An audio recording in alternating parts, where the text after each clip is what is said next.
என் பேர் மணி. எனக்கு விவரம் தெரிஞ்சதுலேருந்து எல்லோரும் அப்படி தான் கூப்பிட்றாங்க. எல்லோரும் சொல்லி தான் நான் ஒரு அண்ணான்னு எனக்கு தெரியும். எனக்கு அம்மா அப்பா இல்லை, அண்ணன் தம்பி கிடையாது, அக்கா தங்கச்சின்னு யாரும் இல்லை, தாத்தா பாட்டி கூட யாருமே இல்லை.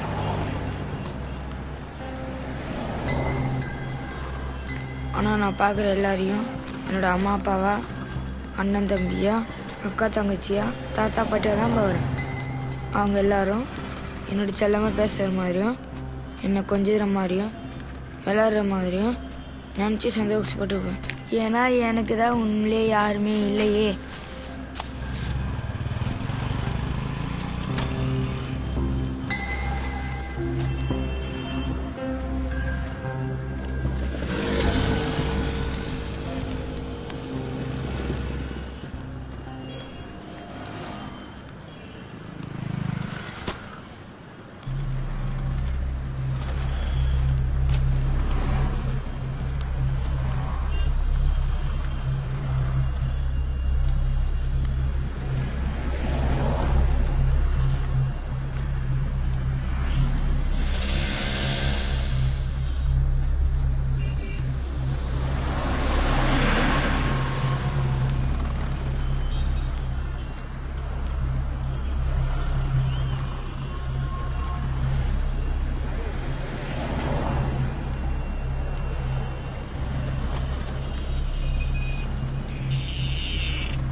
நான் தினமும் பழைய பேப்பர் பொறிக்கிட்டு இந்த கடையில் தான் போடுவேன்.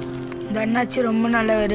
கிடைக்கிற பணத்தில் அன்னைக்கு சாப்பாட்டுக்கு மட்டும் எடுத்துக்கிட்டு மீதி அவர்கிட்டே கொடுத்து வச்சிருவேன். ஏன்னா சேமிப்பு எவ்வளோ முக்கியம்னு எனக்கு தெரியும். மழை காலத்துலேயும் எனக்கு உடம்பு எதுவும் சரியில்லாமல் போயிட்டாலும் என்னால் பழைய பேப்பர் பொறுக்க போக முடியாது. அப்படி இந்த பணம் தான் உதவும்.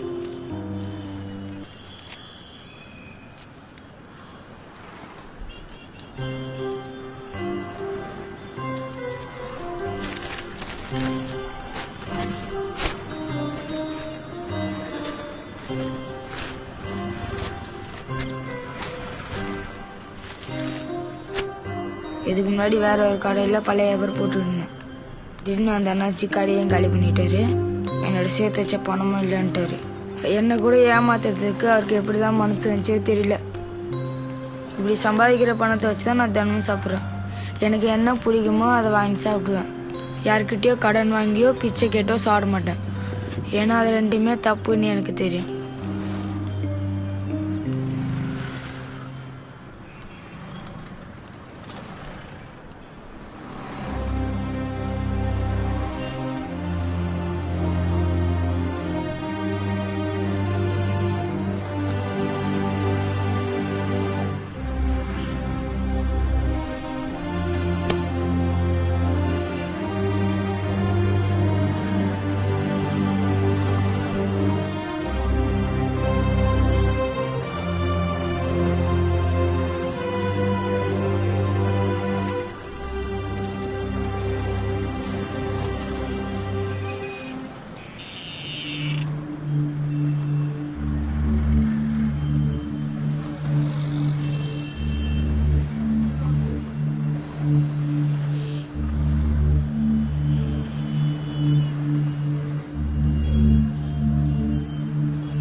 எனக்கு அடுத்த நாளும் அதே வேலை தான்.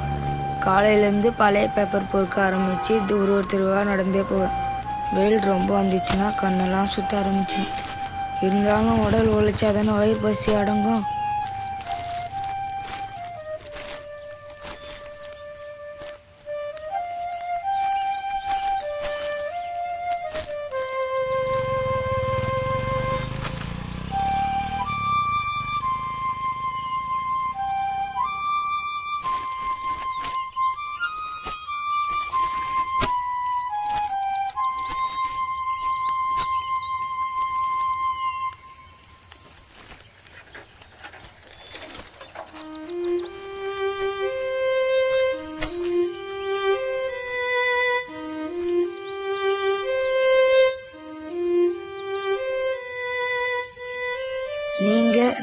நம்ம எல்லாரும் அவங்கவுங்க வயசுக்கு தகுந்த மாதிரி நிறையா பார்க்குறோம், நிறையா கற்றுக்குறோம். நல்ல விஷயங்களை பார்க்கும்போது அதை கற்றுக்கணும், கெட்ட விஷயங்களை பார்க்கும்போது அதை விட்டுடணும்னு என்னோட ஆசை. முடிஞ்ச வரைக்கும் அது மாதிரி தான் நான் வாழணும்னு நினைக்கிறேன். இதை எனக்கு யாரும் சொல்லியும் கொடுக்கல, நான் எந்த புத்தகத்துலேருந்து படிக்கவும் இல்லை. ஏன்னா எனக்கு தான் படிக்கவே தெரியாது. எனக்கு படிக்கணும்னு ரொம்ப ஆசை. ஆனால் யார் எனக்கு சொல்லிக் கொடுப்பாங்க? நம்ம ஊரில் தான் படிப்பு இலவசமாக சொல்லி தர மாட்டாங்களே. எனக்கு அம்மா அப்பா இருந்தால் சொல்லி கொடுத்துருந்துருப்பாங்கன்னு நினைக்கிறேன். என்னோட அம்மா எனக்கு யாருன்னு தெரியலனாலும் ஒரு அம்மாவோட சேலை முந்தானையில் தூங்கினேன்னா சுகம் இன்னும் எனக்கு ஞாபகம் இருக்குது. என்னை எந்த குப்பை தொட்டிலேருந்து கடந்து எடுத்தாங்கன்னு எனக்கு தெரியாது. ஆனால் தன்னோட சேலை முந்தானையில் கட்டிக்கிட்டு ஒரு சிக்னலாக என்னை காமிச்சு காசுக்காக என்னை தன்னோட குழந்தைன்னு சொல்லியிருக்கலாம். ஆனால் பிஞ்சு குழந்தையாக இருந்த எனக்கு இன்னும் ஞாபகம் இருக்குது. நான் அவங்க உண்மையான குழந்தை இல்லைனாலும் அம்மானா அர்த்தம் என்னன்னு புரிஞ்சிச்சு. அவங்க என்னை தன்னோட குழந்தையாக பார்த்தாங்களான்னு தெரியாது.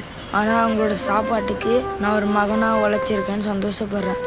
அவங்க எத்தனை நாளைக்கு எனக்கு அம்மாவாக இருந்தாங்கன்னு தெரியாது. ஆனால் அவங்கள மாதிரி எனக்கு நிறைய அம்மா இருந்தாங்கன்னு மட்டும் தெரியும். நான் என்ன வேலை செய்ய மறக்கிறனோ இல்லையோ தினமும் சாயங்காலம் பீச்சுக்கு வந்துடுவேன். இந்த கடல் அலையை கொஞ்ச நேரம் பார்த்து உக்காந்துக்கிட்டே இருப்பேன். அந்த அலை சத்தம் என்னை தாளாட்டுற மாதிரியே இருக்கும். இந்த சுகம் என்ன மாதிரி இருக்க அனாதை பசங்களுக்கு மட்டும்தான் கிடைக்கும்னு நினைக்கிறேன். நான் தினமும் இங்கே வர மாதிரி என்னை தொலைச்சிட்டு என்னோட அம்மா கூட என்னை தேடி இங்கே வர மாட்டாங்களான்னு, வந்து என்னை அப்படியே அணைக்க மாட்டாங்களான்னு ஏக்கமாக இருக்கும். எனக்கு அழுகா கூட வரும். ஆனால் நான் அழவே மாட்டேன்.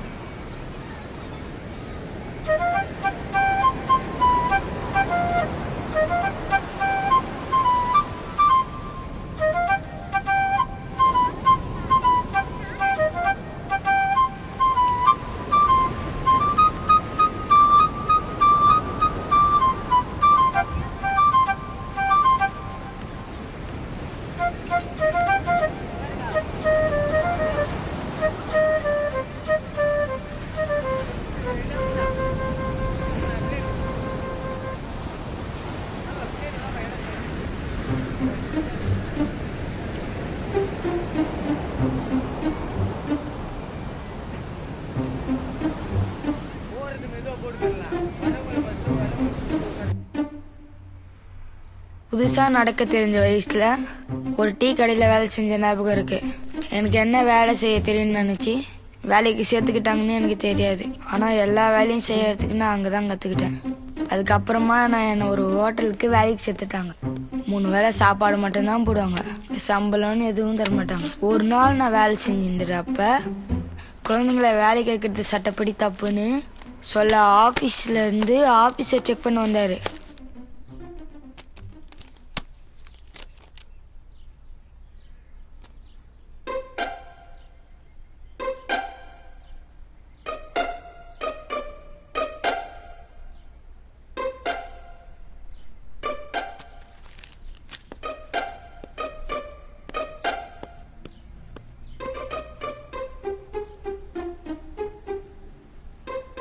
என்னை பார்த்து அவர் கேட்டப்ப என் முதலாளி தான் புள்ளன்னு சொன்னதை கேட்டு எனக்கு ரொம்ப சந்தோஷமா இருந்துச்சு.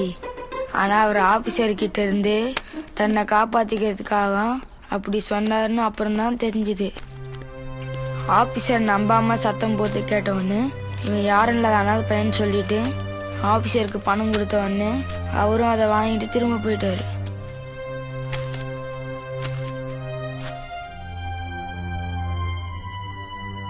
என் முதலாளி என்ன அனாதை பையன்னு சொன்னது கூட எனக்கு வலிக்கல.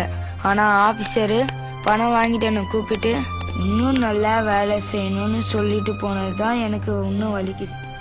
அங்கே வேலை செய்ய பிடிக்காம நான் வெளியில் வந்துட்டேன். ஆனால் எங்கே போகிறதுன்னு தெரியல. ஒன்றுமே புரியாமல் நடந்த எனக்கு பக்கத்தில் இந்த கோயிலில் கொடுத்துட்டு இருந்த பிரசாதத்தை பார்த்து தான் வயிறு பசிச்சதே தெரிஞ்சுது. அந்த பிரசாதத்தை வாங்கலான்னு நினச்சி கோயிலுக்கு போனால்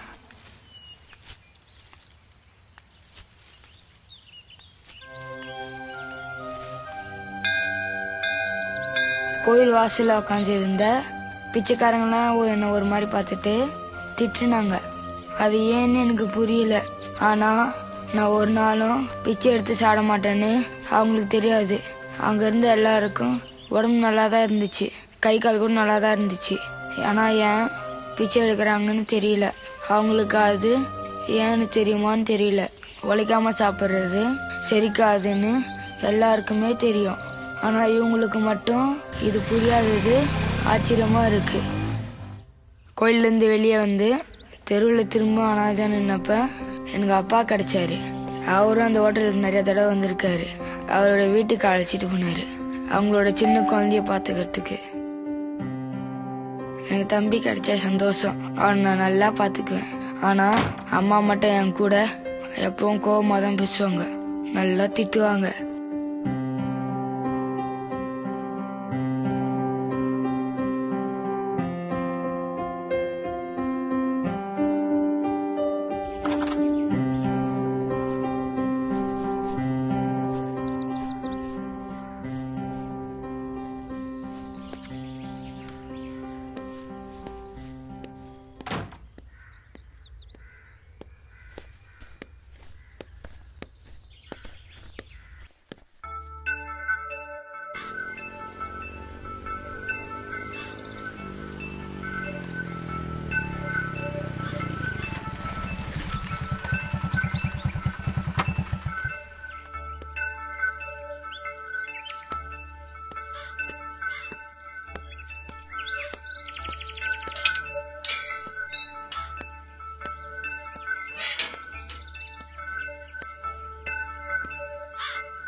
அங்கே அடிக்கடிக்கு மாமா ஒருத்தர் வருவார்.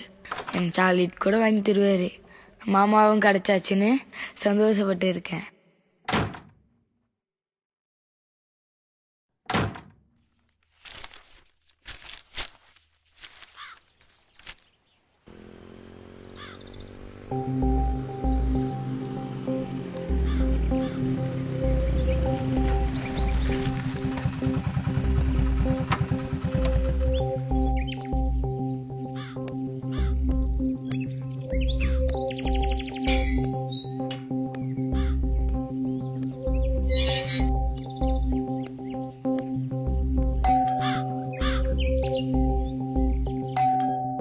ஆனா அவர் தப்பான ஆளுன்னு அப்ப எனக்கு தெரியாது.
அப்பா ஒரு நாள் உடம்பு சரியில்லைன்னு ஆபீஸ்ல இருந்து சீக்கிரமா வீட்டுக்கு வந்து அந்த மாமாவை பார்த்து மனசு உடஞ்சி உக்காந்தப்பதான் அம்மா அவருக்கு செஞ்ச துரோகம் எனக்கு புரிஞ்சுது.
அம்மாவுக்கு உண்மையான அர்த்தம் தெரியாமலே வீட்டை விட்டு வெளில வந்துட்டேன். ஒரு அம்மா எப்படி இருக்கணும்னு எனக்கு தெரியாது, ஆனா எப்படி இருக்க கூடாதுன்னு மட்டும் தெரிஞ்சுது.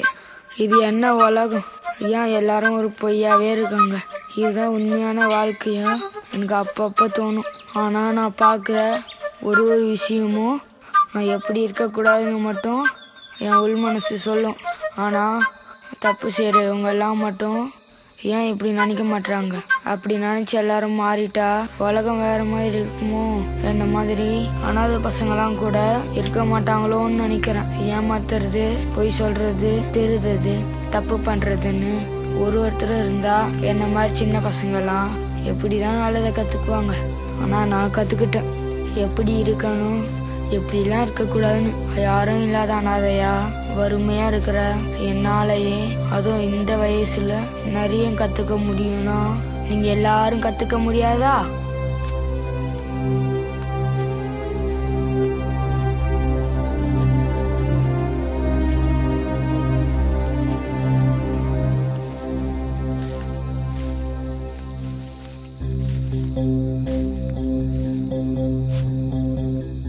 உங்களுக்கு ஒன்று தெரியுமா?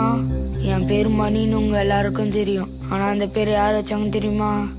நான் தான். நானே எனக்கு வச்சுக்கிட்டது. ஆமாம், எல்லாரும் என்னை மணின்னு கூப்பிட்டு தெரிஞ்சுதான். ஆனால் அவங்க உண்மையிலே கூப்பிட்டது குப்பையில் நாட பக்கத்தில் பார்த்து இருந்த நாய்க்குட்டியை பார்த்து தானே. அப்போ எனக்கு தெரியாது. ஆனால் இப்போ இந்த பேர் எனக்கு இருக்கிறதுல பெருமையாகவும் சந்தோஷமாகவும் இருக்குது. ஆமாம், மனிதன் சொல்கிறதுல பாதி மனிதனே இருக்கு. ஒரு முழு மனிதனால இருக்க முடியலனாலும் அதில் பாதி அளவுக்கு மணியா இந்த உலகத்துல முடிஞ்ச அளவுக்கு நல்ல மனிதனா இருக்க ஆசைப்படுறேன். எப்படியும் விடிய நாள் எல்லாருக்கும் நல்லா இருக்கணும்.